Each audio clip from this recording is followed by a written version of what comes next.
So the reason we do affiliate marketing is because one of the main ways we want to grow is by making partnerships with people. Sounds really fascinating to me. Yeah, it's quite a big niche, but it is quite specific. It's a whole separate world.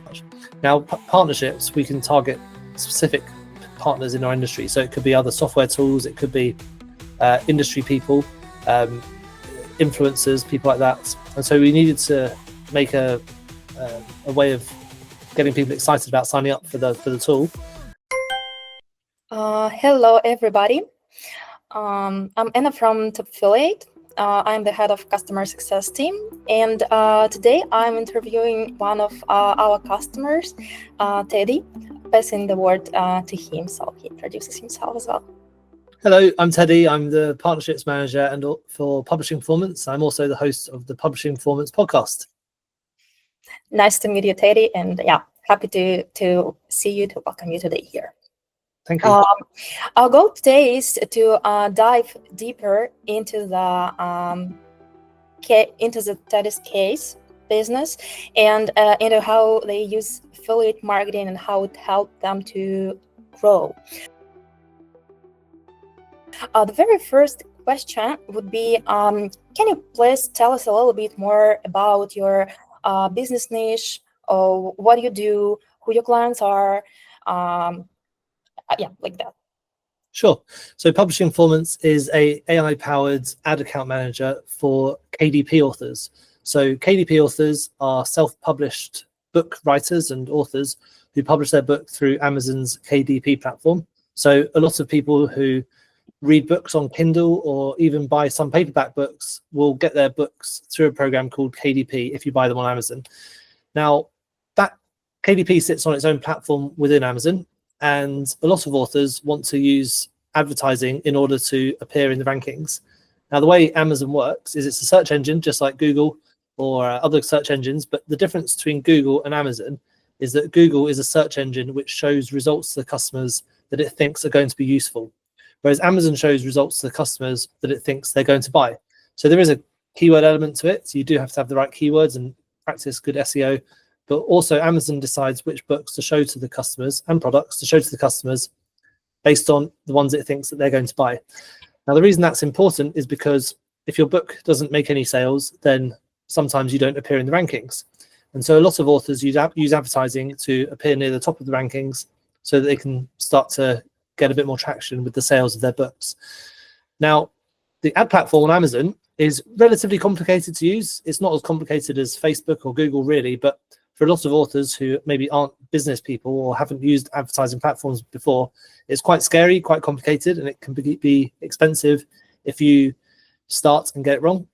And so the way Publishing Performance works is it plugs directly into your ad account, and it uses AI to create your advertising campaigns, to select your keywords, and over time, it uses AI to make decisions to optimize your keywords by changing your bid, by choosing different keywords, by increasing or decreasing your budget, by removing keywords or changing your campaigns.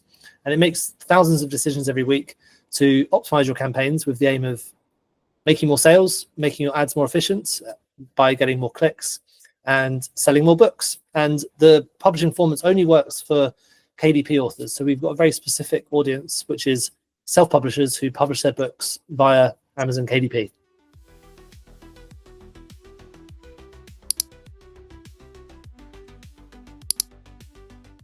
Sounds really fascinating to me.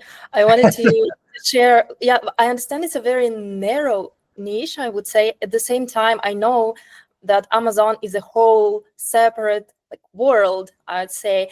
That's just true. Several years ago, I worked for an Amazon seller as a product manager. So I managed the products, and one of the things that I did was optimizing the SEO and the keywords for products. And I remember how hard it was. Marketing used to help me, but it was it was hard. I remember it. So I understand that it was not the books that we were selling, but I understand how challenging this can be. Yeah. So, it's a similar platform to the selling platform, to the products platform, but it is just with books. I've got in fact, I've got 2 books here I can show you. This is one written by me. This is a children's book. Wow. I wrote, and it's illustrated by me, and it like uses print on demand, and so that's for sale on Amazon now. I can show you some pictures. There you go. So I did the drawings for that.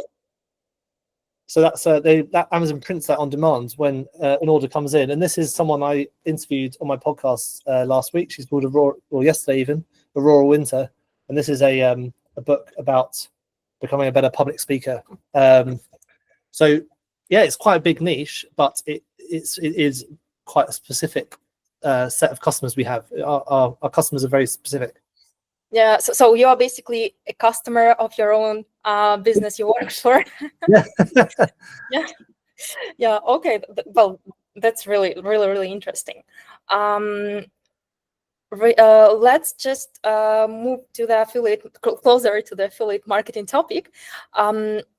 Where do you get the idea that you need to start the affiliate marketing? Have you struggled with growing, or was it something else? What was the reason you looked at this direction? So the reason we do affiliate marketing is because one of the main ways we want to grow is by making partnerships with people. Our tool is really useful for people who are in the publishing industry already, but if you don't publish books, really the tool is completely useless, because it only, as I mentioned, our audience is very specific. So advertising is difficult, because if you're doing advertising like Facebook advertising or something like that, finding an audience of people who are that niche is not always very easy, and so the advertising is not always going to be effective. So we do some advertising, but not as much. Now partnerships, we can target specific partners in our industry, so it could be other software tools, it could be industry people, influencers, people like that. And so we needed to make a way of getting people excited about signing up for the tool. So that's why we wanted to affiliate partnerships, because so we could form partnerships with people. When just getting started, did you have the database list of our affiliates you'd like to work with? I understand those are people from the community that would recommend you to other, like sellers might recommend you to sellers or something like that. So what about the affiliates? So some of them we found just through our own contact book, others we found through going to conferences and meeting people, others we found just by doing a bit of research and seeing who's speaking on podcasts and who's speaking at conferences and getting in touch with them. We also have our own network of people who we wanted to join, so it was kind of a mixture.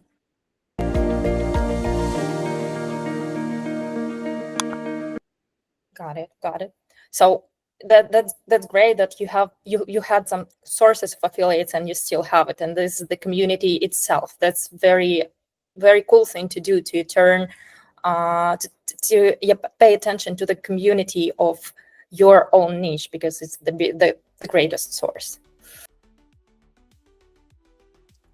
Teddy, could you share a bit on how you build and maintain relationships with your affiliates? I mean, how you contact them, whether you share with them some insights, maybe even meet them personally, build some build partnership.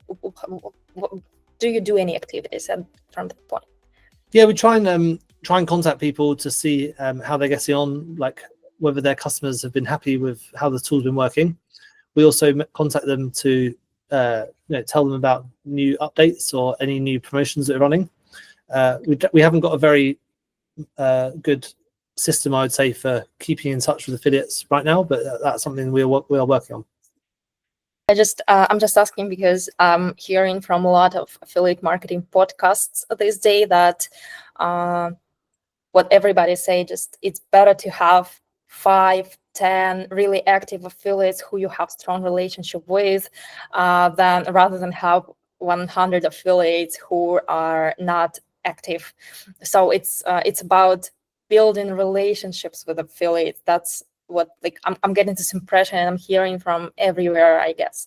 So yeah, that's just something I was curious about, how you do it, how you build this part. Yeah, we try to, if there's new content we can let people promote, then we will let them know about that. and we let people know about their stats, and the affiliates themselves can see in the dashboard how much money they've been making as well. So it's very easy for them to see their reports too. Yeah, cool. Can you share a bit more what was the most challenges part with the affiliate marketing when you just were starting?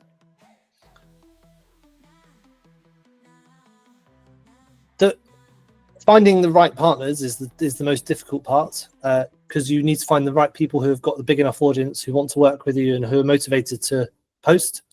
So we've had 1 or 2 partners who have done really well, and others where they had promise, but we haven't been able to get the right marketing with them.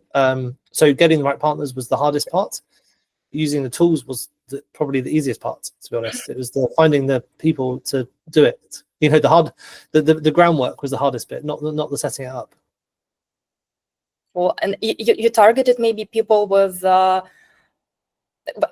Tapfiliate it works the way that there is a sign-up page for affiliates, so you can invite people to sign up. You would probably publish that link somewhere in maybe Facebook groups, or you would target it, I don't know, even Google Ads or something like that. I mean, how would you spread that? We've got the Tapfiliate link on our website, so people can sign up directly. We also set people up manually in the software, so if I do a call with someone, I can just quickly set them up. That's straightforward. And that way is easier if we're using the multi-level marketing, because then you can assign it to someone straight away, or we can have people go via our sign-up page. So there's 3 ways we do it. We haven't done any wide marketing like you mentioned, like posting in Facebook groups and things like that, because we want to keep it to specific influence people rather than just being a broad thing, because otherwise I think we want to keep it to people who have industry people who have got their own like tools and software to give it some recognition. Got it. And you mentioned the multi-level marketing. I just would like to give an overview of what it is, because there is a tool that we offer called MLM, or multi-level marketing. I know it might sound like something related to gray niches, but we are using it for a good cost. The aim is that you can turn your affiliates into people who hire new affiliates for you. And if they do, and those new affiliates are successful, those who brought them get extra reward for that. That's how it works. Really. That's what we use it for. So in our business, so when I recommend affiliates join, we can split the affiliate income so that the affiliate gets 20% for each referral, and then I get 10% of. So it means I'm incentivized to try and get more referrals too. So MLM was one of the must-have features when you were reviewing the. It means you can hire a sales team basically, rather than just doing it on one level. You can hire people the sales team can get a small income, and the affiliate can get a small income as well. So it splits it up nicely. So do I understand correctly that you're using the tool to motivate your internal team to recruit people as affiliates? At the moment, yes, but it also means in future we could hire someone who works in sales to go and do that for us as well. But we haven't done that yet, but we could. Yeah, this is a cool idea actually, to use the MLM feature to like a sort of bonus system for your own team. Yeah, just cool. Really, really cool. Okay. Can you describe or provide more details on how starting with Tapfiliate helped you to achieve your goals? Maybe you could provide some examples. Yeah, I mean, it was really easy to get set up. So we just set it up and it connects directly into our website. So it was that when people sign up, that form is really straightforward. And then you can see the reports come in when people have made sales or started to get clicks and things like that. So you can kind of see the performance. So that was quite straightforward. It basically just did what we needed it to do. So it was very easy to get set up, and we can change all the settings in the back end. It's quite self-explanatory. It didn't really need any training or anything like that. So that was one of the main reasons we wanted to pick it.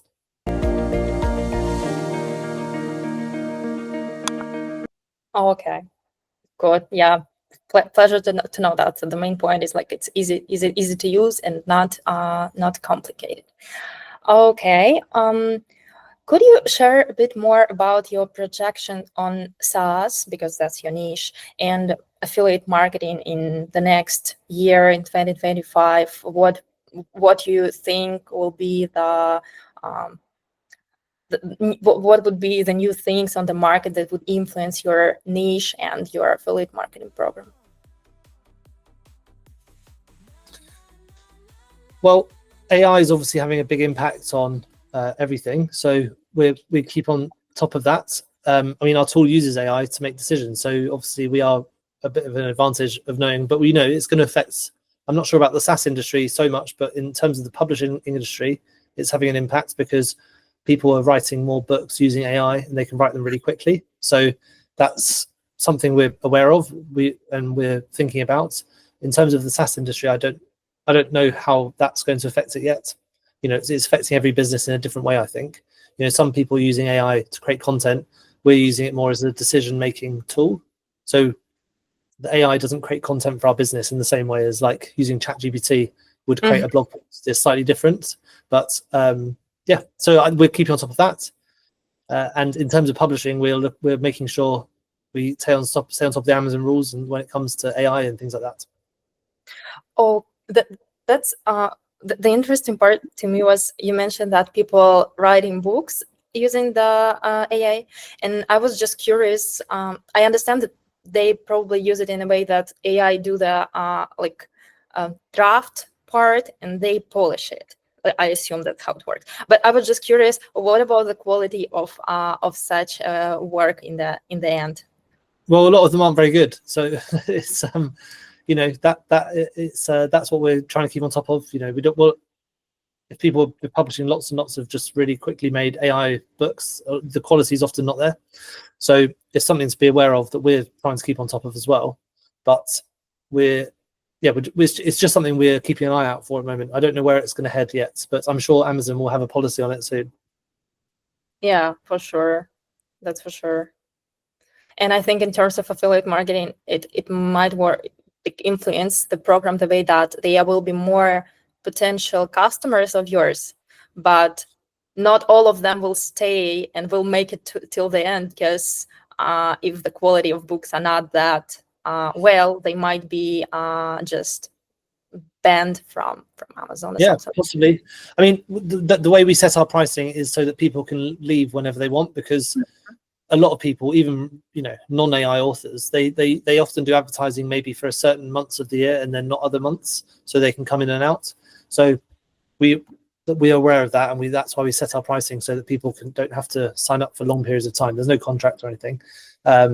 So that was really important to us when we got set up, because I know, for example, like my children's book, I advertise it more at Christmas because I know that people are going to buy them as gifts for their kids. So I would only advertise that book at Christmas. I don't advertise it the rest of the year. So it's a lot of authors are similar to that. Yeah, I got it. I wanted to ask one question that's actually interesting. And it's about your user flow, I guess, because you mentioned that, well, there are seasons that some books can be sold better. I saw that in Tapfiliate you are using recurring commission feature. It is on. Recurring commission means that when there is an affiliate brings a customer, that affiliate is rewarded with a commission every time that customer pays. If they pay on a monthly basis, affiliates are rewarded. If they pay on maybe yearly basis, they are rewarded. So in your case, I understand that customers, they might stop using your software for, I don't know, several months or even like a year, and then get back. And it worked the way that when they get back, affiliates are rewarded again for that customer. Yeah, that's because we have a monthly fee. Our first month is free, so the affiliate referrer gets no income on that month. But after that, as long as their referrer stays a member of our software, then they would get income, affiliate income on an ongoing basis, which I think people love.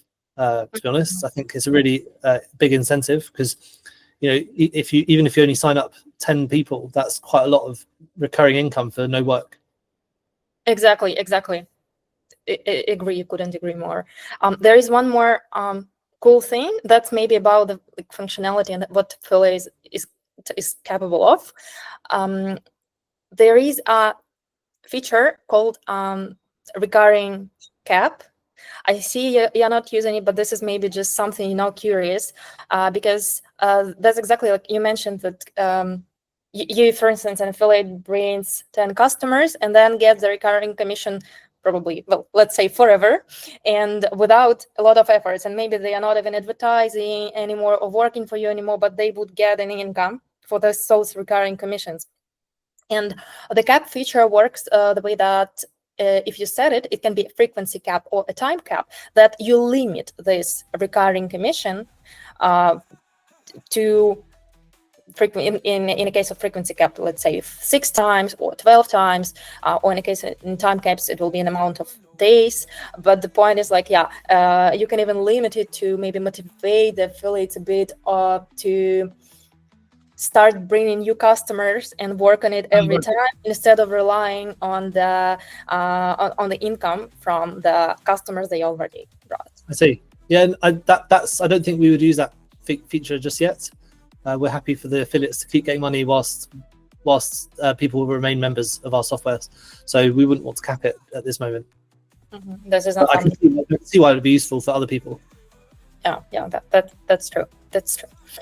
I think we covered all of the questions I had to you. If maybe there is something else you'd like to share, feel free to do that. Feel free to do so. No, I think Tapfiliate is really easy to get set up, and it does everything we need to do in order to do affiliate marketing, and makes it super straightforward. The reports are easy to read, and it's easy to understand clicks that have come in. There have been one or two things we've had to have a developer to integrate it with our systems, but it was quite straightforward, and Tapfiliate were able to help us out with how to do it. So yeah, it was more or less very straightforward and easy to use.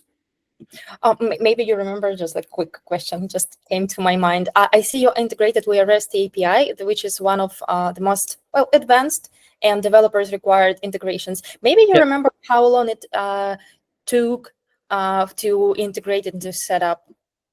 I wasn't really involved with that. Sorry. I know that they did have to do some developmental work to get it working correctly, but it's working now, so it wasn't too complicated. Yeah, got it. Yeah, I was just curious. It's one of a very frequent questions from clients, like how long it will take to set things up. So I was, and it's hard to say because it depends a lot on developers' resources, on the level of those developers, their knowledge, how deep it is, and what languages they know, and everything, all of this. And what is your user flow also influencing? I mean, a lot of factors influence and how long it takes to set things up. So for some, it can be a couple of days, and for some, it can be even a month. So it's I was just curious. Anyway, thanks for sharing. I'm grateful, guys, that you watched our webinar. Well, it's more like a podcast, I'd say. And it was a real pleasure that Teddy, you came today, visited us, and we could speak, and you can share your experience. I'm super grateful. That's okay. Thanks for having me. It's been great chatting.